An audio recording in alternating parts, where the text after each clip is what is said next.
Hello and welcome to the Modern Romantic Podcast, where we celebrate and inspire romanticism through passionate people doing incredible things. Hi, I'm Classical. I'm Trey, and I'm joined by someone who is how would I describe my co-host? Hmm. Hmm. I'm also going to say classical in the best ways. Thank you. Emily. I'm eclectically classical. Wait, what? Eclectically classical. It's hard to say. Say it I was times going to say, five times fast. no, thank you. But I appreciate it. That'll be a TikTok trend. But Oh yeah, we'll make a TikTok video of that later. right. How's your week been, Emily? It's been great. We're up in Minnesota, so the Canadian wildfires are affecting us right now. But it Oh, rained a little bit, which cleared the air some, and that made it nice. So, and we need the rain, so this is good. that's Yay, awesome. garden. Yay. Yeah. What do you have growing in your garden right now? Oh gosh, 5 different kinds of tomatoes, beets, a little bit of corn, peppers, 4 kinds of peppers, That's awesome. cucumbers, which I probably have to replant because I don't think they're gonna make it, Oh no. and some green beans that are actually purple Okay. because I'm into Um, that. let's talk after the podcast because I am in need of some like good quality vegetables, and I'd be willing to pay for some organically grown vegetables from the Modern Romantic Garden. Oh yeah, I'll ship them to you. It'll be great. Oh, and Josh said onions and rhubarb, and that is also correct. Ooh, thanks, Josh. Red onions and rhubarb. Yes, I'm That's so excited. awesome.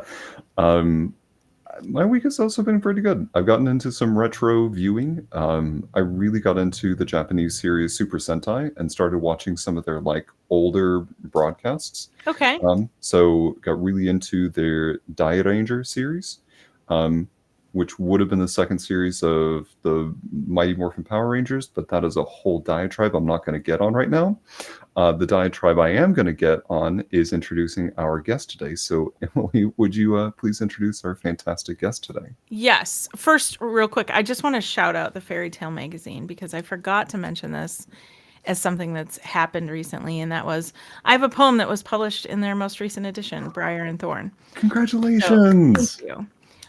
It's was something I wasn't sure I wanted to share with everyone, but I definitely decided I'm going to. So, you can go to the Fairy Tale magazine online and you can read the entire edition for free. It's called Briar and Thorn. So, anyway, back to our guest. Tonight we're joined by saxophonist Nick May, a world traveling performer known for his bold sound, fresh style, and deep passion for music. Welcome to the podcast. Yay! Thank you so much. It's really wonderful to be here tonight. Thank you for being here. And actually, you're not just a saxophonist. You have a cool new title.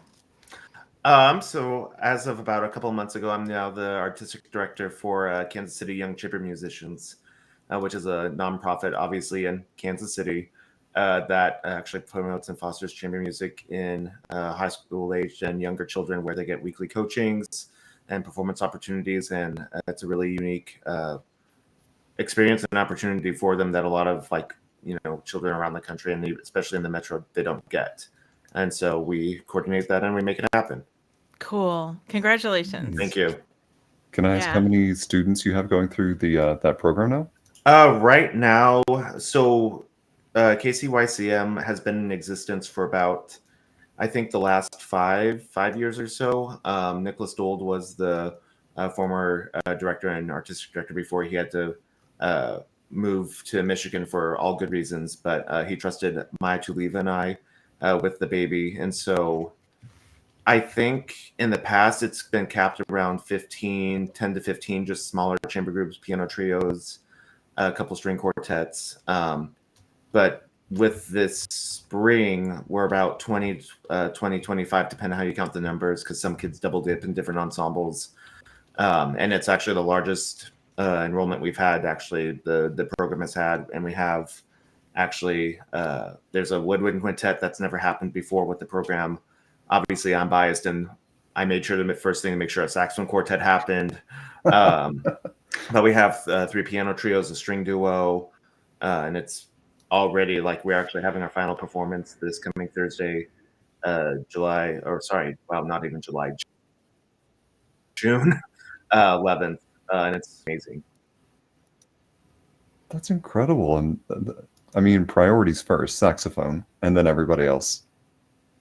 I mean, it does help that I had a studio full of students that said, hey kids, you want to play in a quartet? And they all said yes, and it was convenient, but but after that, I mean, chamber music, and that is one of my loves, and I think even with my teaching, that's something, especially my students. I think saxophone students or wind students don't get often until they're at the collegiate level. Normally, like if they're in, like wind ensemble or band, they might split up to like woodwinds or brass, but they rarely get like the core chamber ensembles that branch out into the bigger kind of chamber repertoire. So, after obviously shameless plug, like I got the saxophone quartet going. The next one was like, okay, I want to get a woodwind quintet going, and then we were working on a brass quintet, but that didn't happen this spring. But I'm adamant on making it happen actually in the fall, and obviously the big three, the piano trio, string quartets, and those piano duos. But I think also in the fall, what we're looking to add is actually, incorporating like a jazz combo in a sense, because I would make the argument that is very much as much of a chamber ensemble, um, but maybe not in a classical sense, but it's still just as interactive and still in core, what a chamber ensemble is. It's just a different medium. I would agree with that. Like, there's so much theory behind jazz, just as much as there is from a chamber ensemble. People think it's just improvisation, but there's a lot more that goes into it that you have to know before you go into it. Exactly. And like even with that, how do you transform like a jazz, something from like a jazz combo, piano, drums, bass, guitar, and saxophone or trumpet or whatever your acoustic instrument is? How do you transform that into an actual ensemble versus 4 or 5 people all playing the same thing at the same time? Like there's just as much communication, especially with the improvisation and just the dialogue within the ensemble, that I think a lot of people kind of skip that step when they actually play in a combo. They just go straight to playing tunes and improvising, and it's more about the improvisation, not the collective. That's really interesting. I've never really thought about it. Every time that See, I've joined, case in point, and that's what we want to offer. And so, I'm talking with different coaches in Kansas City, different instructors who are amazing educators and performers, and they're going to be treating it in that medium where I think what we're discussing right now is kind of having 2 sessions with that, where one covers like the harmonic, the kind of theory side of stuff, and then how do you apply that in an actual artistic way, and have that go out throughout the whole spring and fall and spring semester. It's about 15 weeks each. wow. So you're not busy, not at all. oh no, and this is just one of the like 50 million hats I wear like on a daily basis. It's normal. You've got a big hat room. Oh, there's a whole closet. Well, Nick, I want to back up for a second, because we know that you've accomplished a lot of great things, and I want to touch on that. But something that even I don't know, and for our listening audience, Nick and I actually went to college together, but I don't think we ever talked about like where and how you got started with music. And so my biggest question for you is, what was it about music and then eventually the saxophone that made it your calling? Well, I know we're on the mostly romantic podcast, and I know, you want this beautiful romantic, dialogue of how the saxophone, how I fell in love with it. But I don't really have that romantic story with it, at least from the beginning. It might have developed later, but so, I mean, I grew up in Nebraska, just outside of Lincoln, and Okay. started playing in 5th grade. And really, when they had the instrumental petting zoo day, I think it was like you got to pick 3 instruments you got to try. And so I wanted to play trumpet, French horn, and saxophone. And I couldn't make a noise out of 2 or 3. And so they were just like, well, you can make a sound on saxophone. Congratulations, you've now played saxophone. Okay. What a way to do that. So, I mean, that was pretty much how that happened. And at that point in my life, like band was fun and music was fun, but was never like the end goal career that I thought I never like grew up saying like thinking I wanted to be that, you know what I mean? Mhm. And so about middle school, late middle school, like ninth grade, eighth grade, ninth grade, um, you know, shocker, I was last chair because shocker, I didn't practice, you know, and so obviously you're not going to do well if you don't practice. We learned that lesson now, but you know, there was the solo ensemble contest, you know, at the spring that every year has. And so I was going to do a solo because everyone did a solo because that's just what you did. And I remember like the older senior basically like came up to me like one day in the middle of band after band and was basically said to me, why are you doing that? Because you're going to get like a 3 or a 4 or whatever the, you know, basically you played really awful, but we have to give you a like a you know a participation trophy because you tried.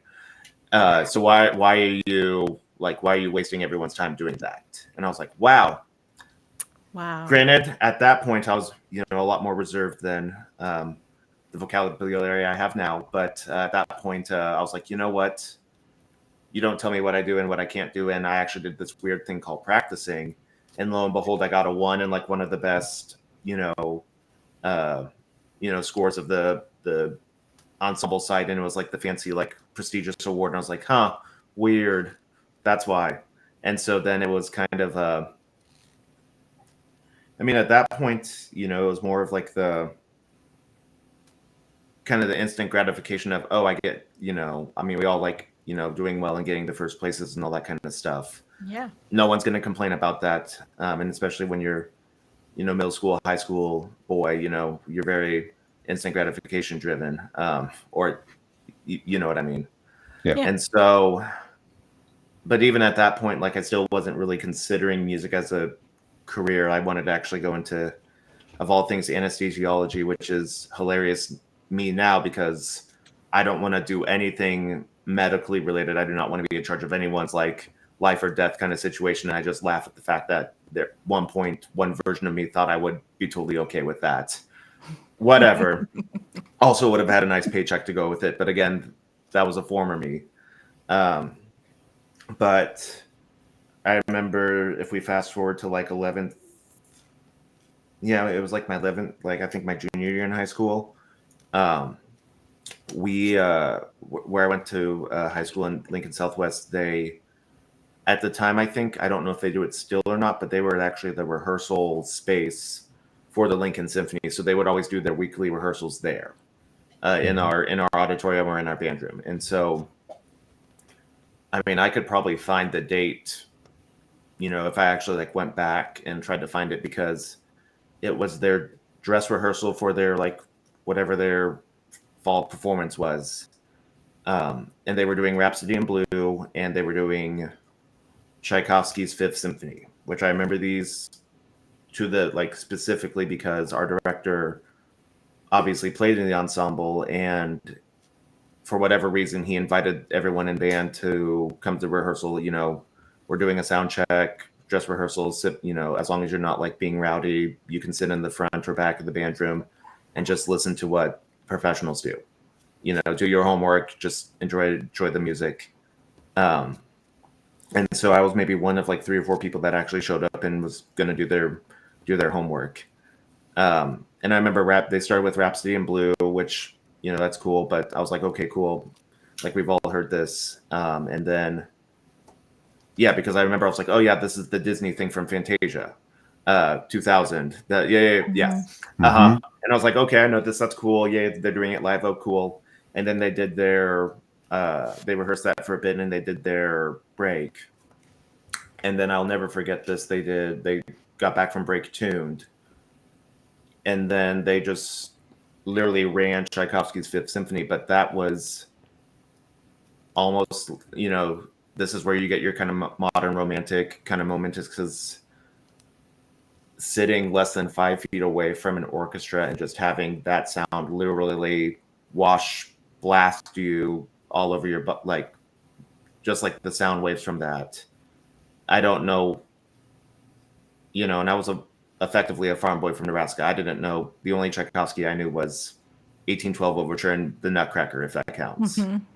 But like hearing that for the first time live, that close, that was just like the goosebumps moment, and it was like, oh wow, that's what like professional music can do, if that makes sense. Like I'm trying to like, you know, recall the thoughts of like a 16-year-old, you know, and translate it into, you know, something poetic. But it was just the most amazing thing that I've ever like seen or Yeah. heard or whatever in my life. I was like, whatever that is, I want it.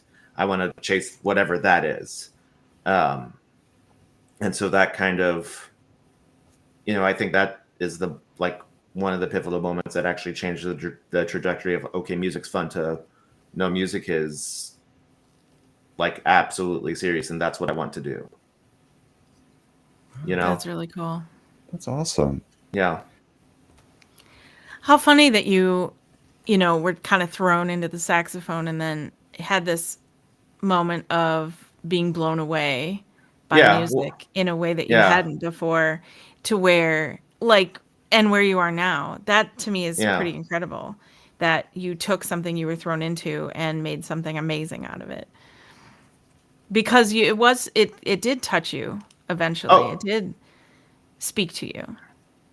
yeah. And you know, I mean, I think the ironic part of all of like the ironic part of the whole story, and just a lot of this is obviously being a saxophonist and being like, you know, having this life-changing moment in front of a Tchaikovsky symphony, and I'm never going to play one. Like that is like the truly like ironic thing, is I am never going to play in an orchestra playing Tchaikovsky, Oh, I guess so. because there's no orchestral Tchaikovsky saxophone.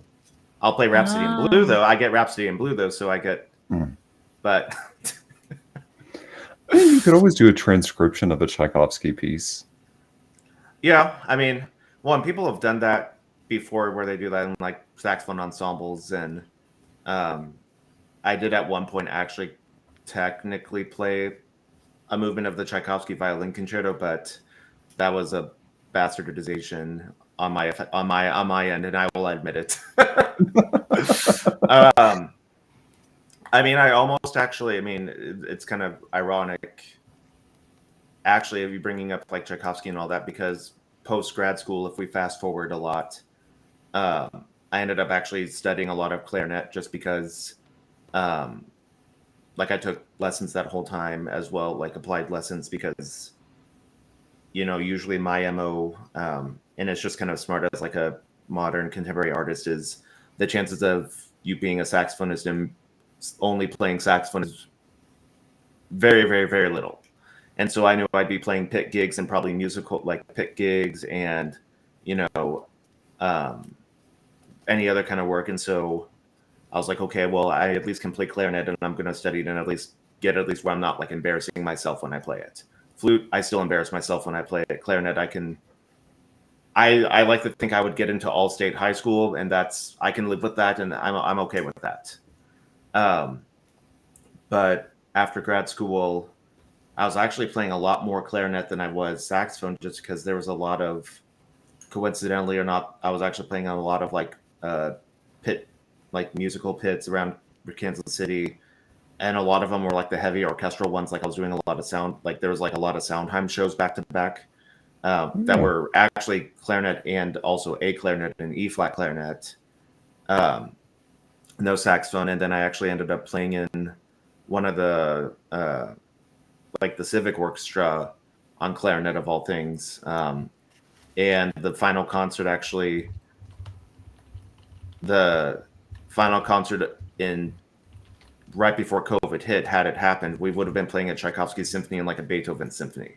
And I was about to commit to buying a whole new set of clarinets for that, because that was kind of my, like, okay, if I'm going to be playing the real stuff, I'm going to actually treat this seriously. Not that I wasn't serious, but like take it to the next level. And then obviously lockdown happened, and then I sold my clarinet.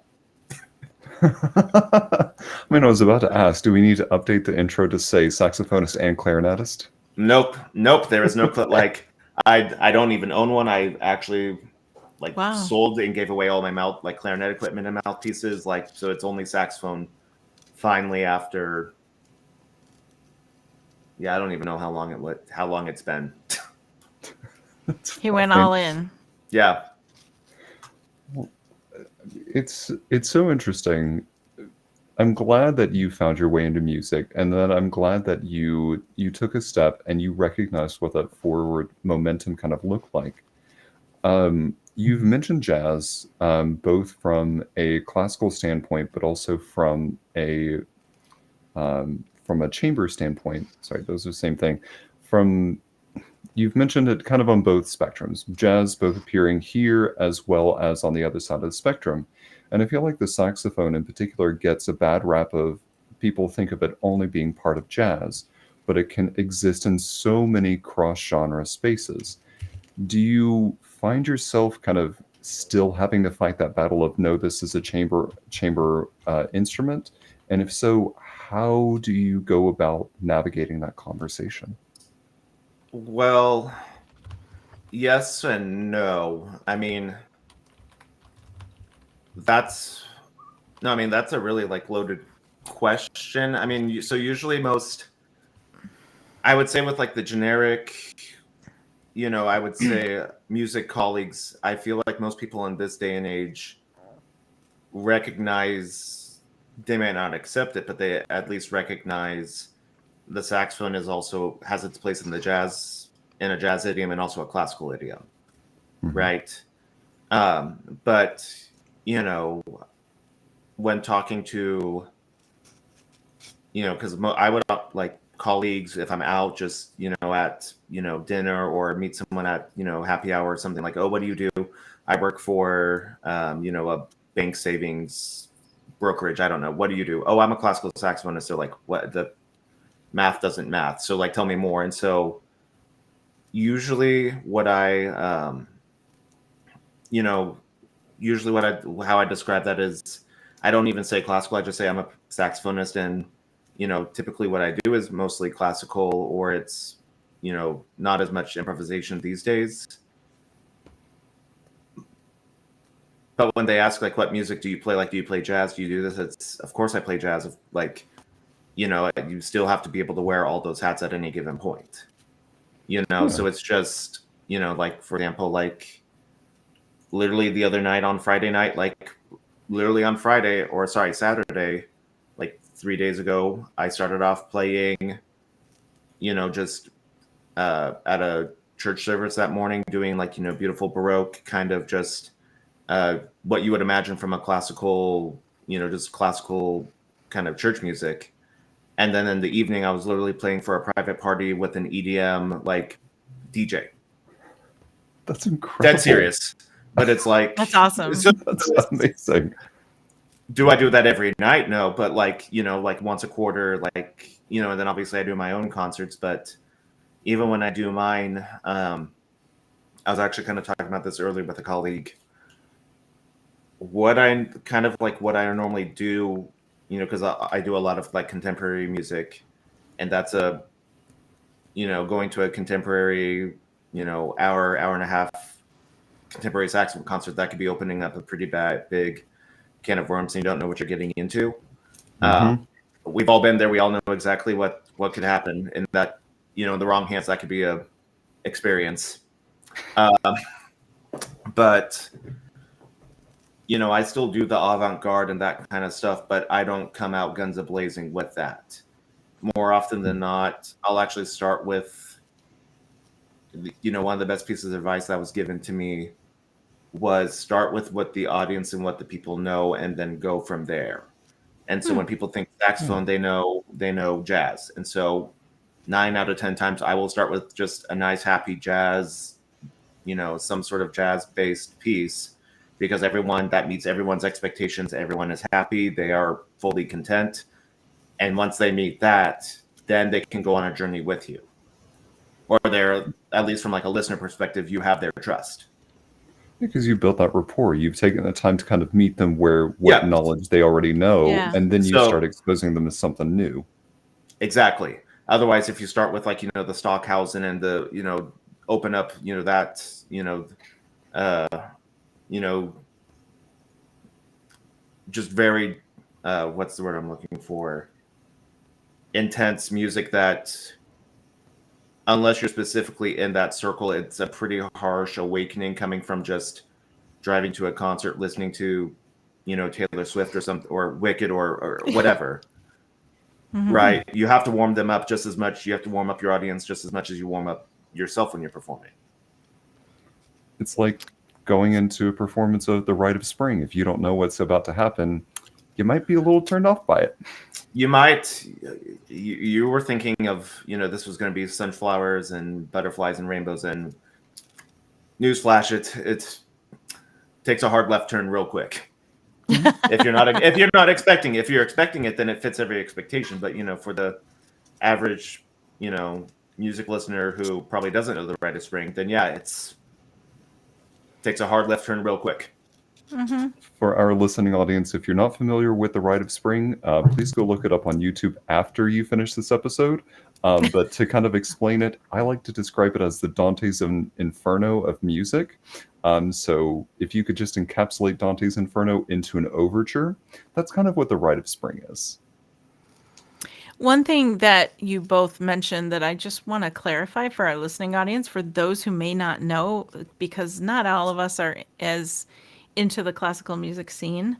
And I don't want to, abandon our audience with this one, but I would like to hear between the both of you somehow, your definition of the difference between classical music and chamber music. So I will make the argument that chamber music actually isn't genre specific. Okay. Chamber music, by definition is more or less when, I would say an intimate amount of people are together creating music together. So if that's, typically most people consider chamber music duos to quintets or septets, maybe, so it's 2 to 7 people. Okay. After that, you kind of cross into like, okay, is a chamber orchestra with like 13 or 14 people, is that chamber music, or are they just those lines get a little messy? But so is it about the number of people? It's about them. Yeah, I think it's more about the amount of people collaborating versus the genre. Okay.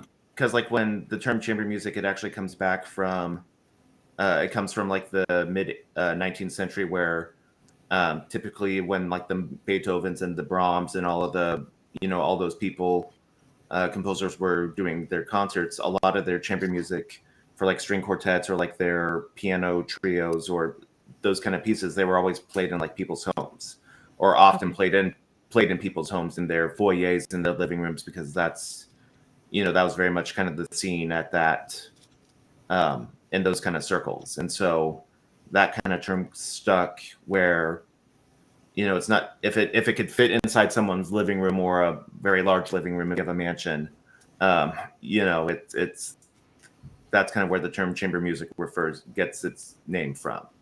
Sure. Wonderful. But yeah, no, I would make the argument that, like, jazz is, a combo, a jazz quintet, that's chamber music in its own way. Even a rock band technically is chamber music, because they are so intimately interacting with each other. Okay. I just wanted to clear that up, because it sounded like it was being referenced as a genre, and I could see a lot of people not understanding that. So thank you. Trey, do you have anything to add? No, I agree with everything that Nick said. Okay.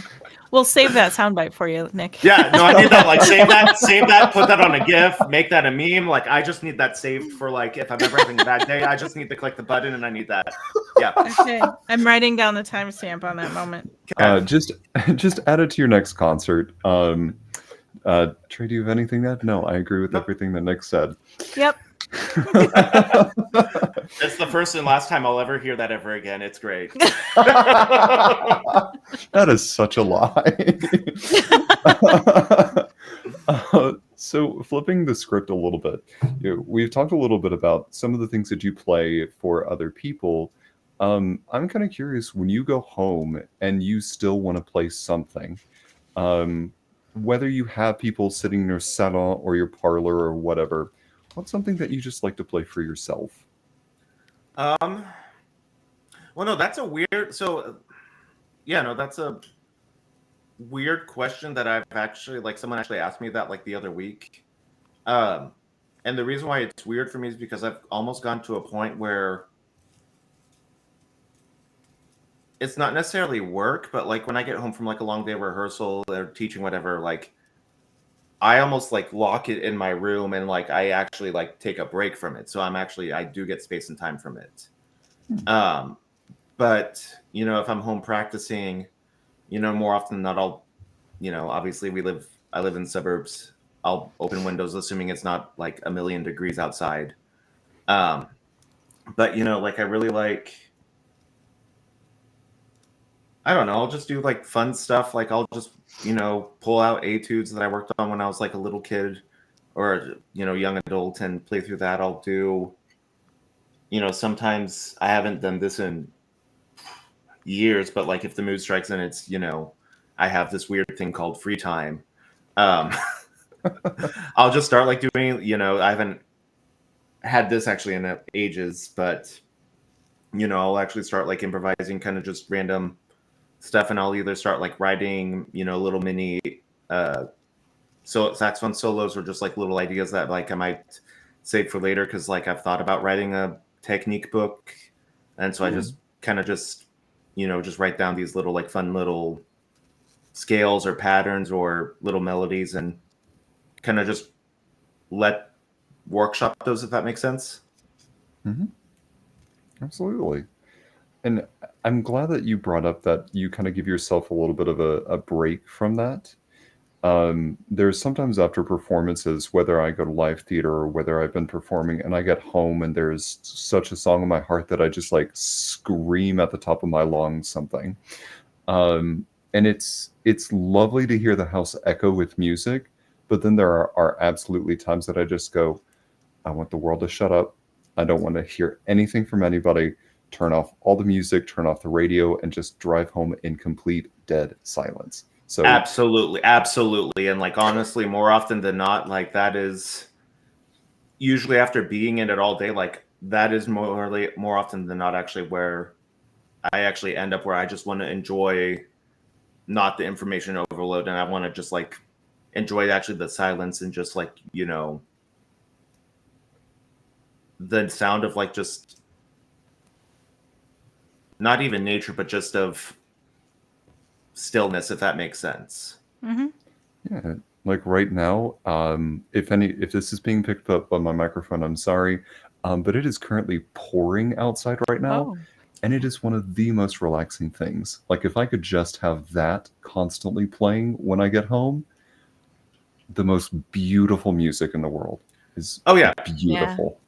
I can't hear it though. Okay, So, good. yeah. Well, yeah, and like, I mean, one of my favorite things is I actually love going like doing big hikes like in the Rocky Mountains, like the 14ers, 13ers. And like when you're up on that high of altitude, like, most people will listen to their, you know, intense hiking jam music, whatever that sounds like. I don't even know what an intense hiking jam playlist sounds like, but whatever, people probably have that. But, Yeah. you know, one of my favorite things is like when you just get up there, just like turning off, like obviously your phone doesn't have service, just because of the altitude, but not even having the, you know, headphones in, because you just hear, all you hear is the wind, if that, and you just hear it Yeah. echoing across the mountains, and it's one of the most beautiful, like, it's like so silent, but you hear everything. It's a weird like paradox kind of type of thing, but like that is so beautiful, and Yeah. that inspires me actually a lot. Like that is actually truly inspiring in a way. Emily, I'm curious, what's something that's music to you that people may not always consider music? Oh goodness. What a question. Well,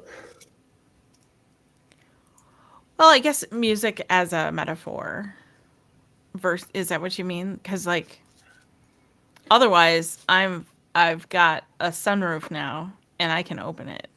And that means if I have anything on the radio or streaming, I'll blast it these days cuz I can have the windows down cuz it's nice out. But to me, I guess as a music is what, like how you put it, I would maybe say like a photo shoot, or like sometimes the idea of movement in a piece of glass I created. Ooh, okay, yeah. I like Like that. the clicks of a camera, or like the way that the glass gets formed together.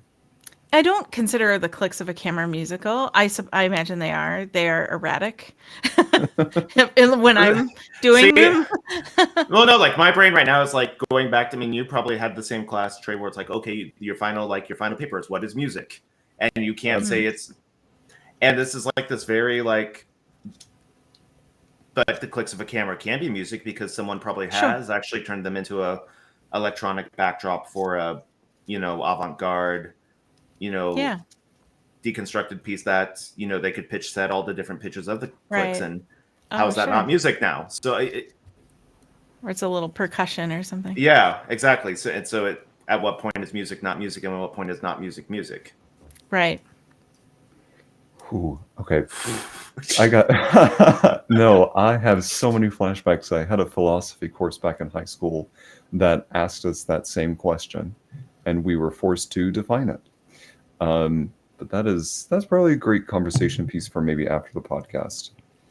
Um, We'll have a whole separate show just for that. right? Yeah, we could get into that. Yeah. Well, Nick, one of the other things that I want to make sure that we talk about is that you are not only a performing artist for the saxophone, but you're also an advocate when it comes to both contemporary music and then one of your projects that you help run. But I don't want to give anything away. So, would you mind telling us about some of the advocacy that you do in addition to your performing? Yeah. So I also I'm the founder of the I Exist project, that is an initiative that promotes queer narratives and diversity through contemporary music, specifically the stories and of really, composers, but also just queer history in itself, and kind of humanizing, just, and I want to say like humanizing and actually just making, talking about queer history, connotations, any of that, like a natural, normal uh, conversation point, and using music kind of as a vehicle through that to express different stories, um, with pretty much anyone around the world. And so that is something that I started probably 3.5, 4 years ago, basically out of a crazy idea on a Facebook post, and that it, basically I was doing a few what I would maybe call like queer activist pieces, like music pieces back to back. One of them was specifically the first one that actually kind of propelled the creation of the Axis project was Nathan Frobe's piece called Array, which kind of reverse engineered the colors of the progressive pride flag, in the sense where each color had its own music with it, but it wasn't necessarily on the color. It was more of the meaning behind each color on the flag. So like red is life, orange healing, and so what does the music go with that? Okay. And then using that as kind of a discussion point to actually talk about the history of, when we perform it in a concert, we don't just play the piece left to right and just, you know, move on to whatever the next piece is. We talk, it's almost a mini lecture in between each movement of the history of, why how the flag developed, what these colors means, where these colors, when they were added, what they represent, and like, current issues in the community.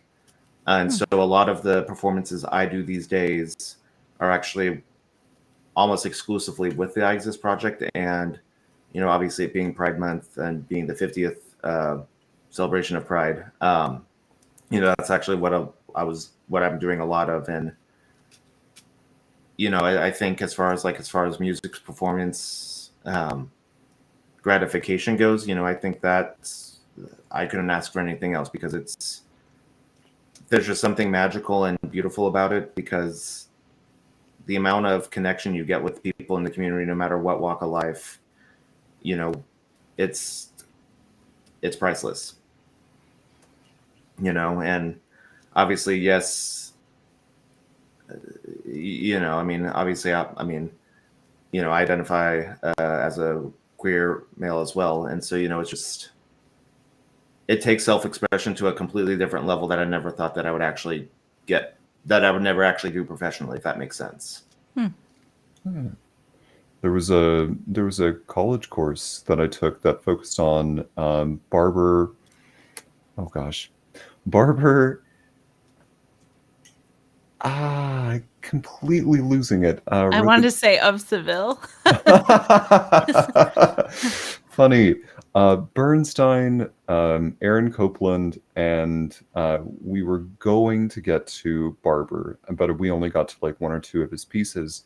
And Okay. it was the first time that when I took the course that we started learning a lot about their personal lives, and that their their orientation was not the focus of it.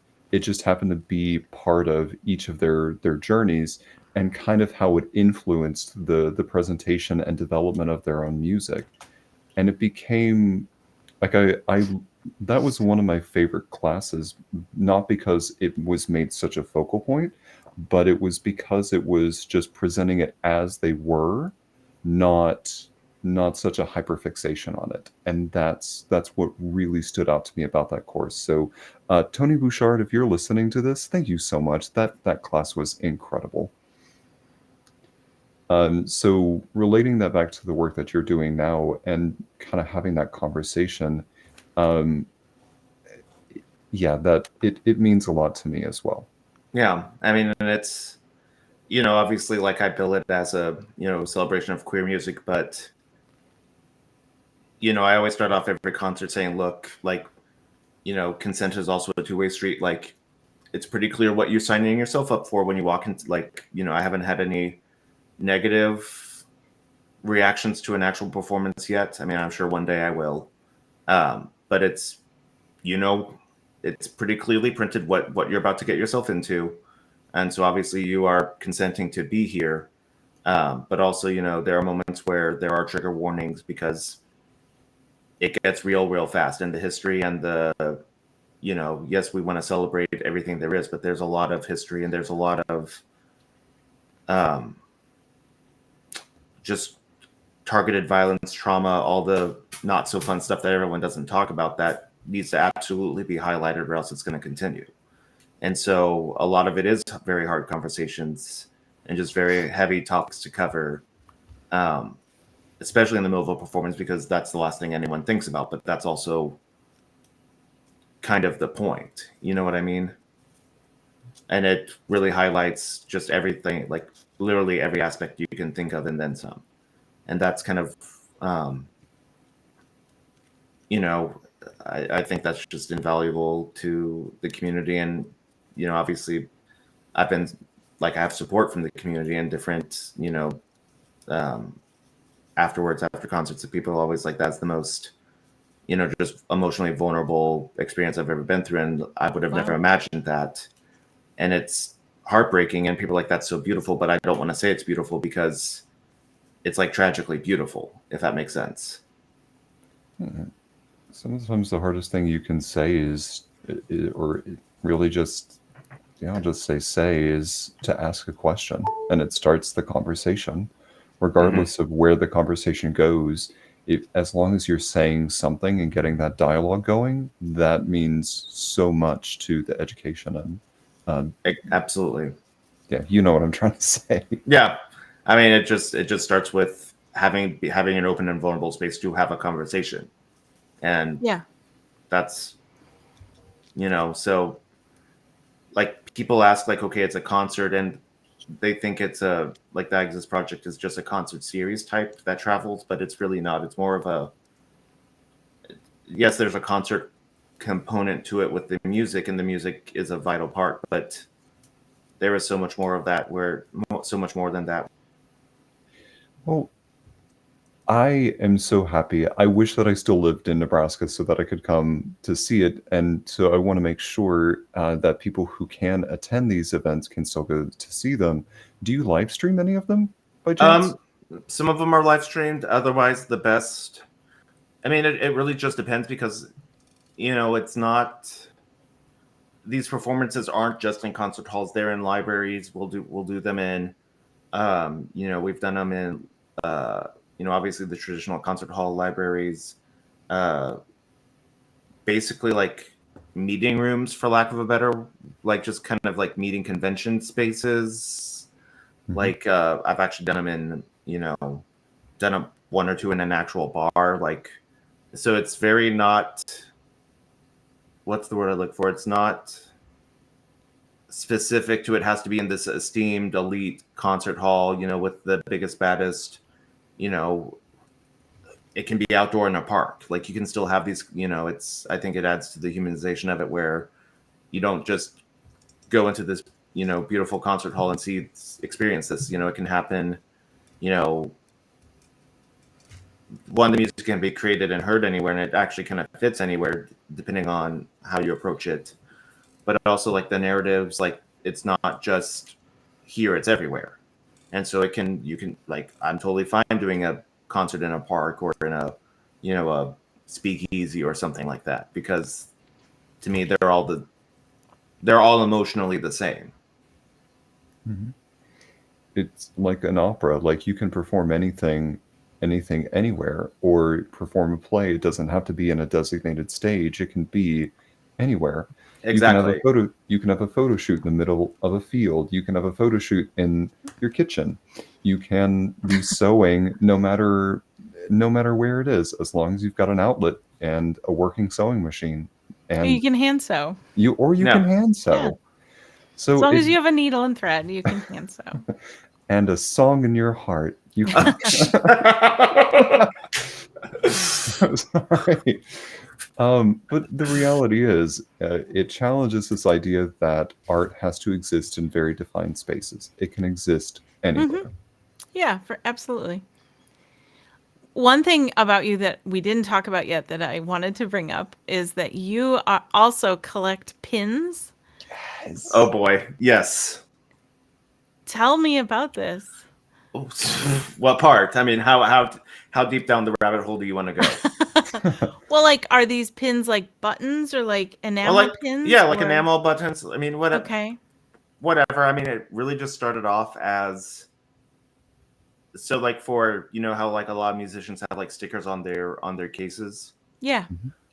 So both my saxophone cases, for whatever reason, they've always been fabric, like fabric on the outside. So that means I can't put stickers on them because they won't stick. Right. And so I was like, okay, well, I'm just going to start covering them in pins. And so I know far more than I thought I would ever know about like pin production and just like the different like, different materials they use for the epoxy and just that kind of stuff and how they press them and how they replicate. It's a lot. Anyway, so I started literally covering one of my cases, like the entire like opening facade of it in just pins. Cool. If you get like 100 or so pins on a saxophone case, it actually starts to get kind of heavy because like the nice ones are. I was ask that, yeah. So those came off, and so I just collect them and have a little board. But it's also I think it's just pins or stickers, whatever. Life's too short, and like put the stickers on your case or whatnot, because that is such same thing with like tattoos or anything, like just the form of self-expression that the little it sparks joy and it sparks a little conversation. There's nothing harmful, like they're fun and silly, and that's the point. Yes. I do something similar, but with stickers. Yeah. I've had a few bands or a few people send me stickers, and then I put them on my sewing machine case. Yeah. So if I'm traveling with my machine, it's plastered on my case. Yeah. So that's the idea. In fact, it's kind of become a thing now. I have all kinds of them on there, which is really neat. And I bet the bands have no idea. Like, why would I put that on my sewing machine case? But I don't own enough water bottles for all of these. Yeah. And like I still keep, like, obviously I get stickers, and like those just go on my music stand because why not? Yeah. I love that. Yeah. But it's, it's just, they're silly and they're fun, and you know what? Like, life's too short. Yeah. Okay, so if we ever have a pin made for Modern Romantic, we'll have to send you one. Absolutely. Yes. Excellent. says the little pin gremlin over here. I was wondering. Oh, go ahead, Trey. I'm sorry. No, go ahead. I was just wondering, Nick, if you wore any of them, but I see now that you. I don't wear. Well, I mean, so sometimes if there's only one I sometimes wear, like as a lapel pin, actually. So like Okay. I'll wear them sometimes if they're poignant, like on like an actual suit coat for like a performance. Yeah. But usually those are like how do I word it? They're fun and sassy, and you're not going to see it from 20. You're going to just see a little little shimmer from 20 feet away, 20, or whatever in a concert hall. But if you're 2 feet away, you're going to laugh and be like, oh, that makes sense. Do you do that too, Trey? No, but I am feeling inspired to do so. I'm actually thinking about one behind me. There are a couple pieces that I'd like to perform one day, and there's a set of 4 pins that are glow in the dark behind me, that are all like rabbit themed, that are just they'd be perfect for Halloween. Yeah, and they're just whimsical, and it's just like it's just the most random, but it sparks joy, and you know what? There's nothing wrong with that. I love that. Exactly. Well, Nick, I've got to say, I love your approach to music. I love what you're doing in the community. I love what both the music and as well as the queer community, the advocacy that you're bringing, the performances that you're doing, and I feel like we could sit here for another 2 hours talking nothing but music. Um, I want to make sure that our listening audience, one, can stay up to date with you. So, would you mind sharing your socials that they can stay in touch with you? Yeah, so all of for whatever, miraculous miracle, all of the branding actually all worked out where I didn't have to change it for different platforms. So everything is Nick Makes Acts. That's the website, that's the Instagram, that's the Facebook. Technically, that's also the license plate, but you don't need to know that. Oh, cool. But yeah, no, I mean, oh, yep, you typed it. Cool. Yeah. So nickmakesacts.com, that's just my professional website where it has all the calendar with, usually it's up to date. I have to usually yell at my manager to update the website, and that's, hi, I'm the manager. That's me. So, I wondered if that was. Again, going back to the 50,000 hats, like, that's, just the never ending list of, things you have to do as a modern artist. Yep. But Instagram, Facebook, YouTube, that's really it, because I don't have TikTok, I don't have Twitter, I don't have any of those. So it's really just Instagram or Facebook, and that's it. Yeah. And YouTube, don't forget YouTube. Oh, and YouTube, yeah, I forgot about YouTube. Sorry, I forget about that too. But yeah, and that's where all of the, usually I post a lot, like just fun stories on Instagram. So that's usually, it's part serious, but also, again, it's like Instagram. So it's like, why, life's too short. Like, it doesn't have to be serious all the time. So it'll be funny memes every now and then. It's a nice surprise of, you never know what you're going to get. That's awesome. And you can hear Nick playing, which is nice too, on both YouTube and Instagram. Well, Nick, my last question for you, and this is a question we'd like to ask all of our guests because we never get the same answer twice. Oh boy.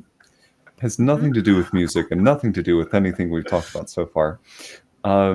If you could have lunch with anybody in the world, alive or dead, who would be sitting on the opposite side of the table from you?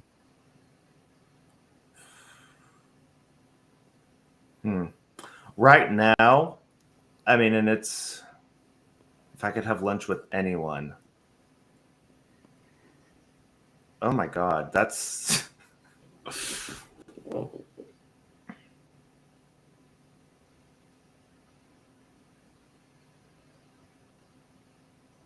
I would say Harvey Milk.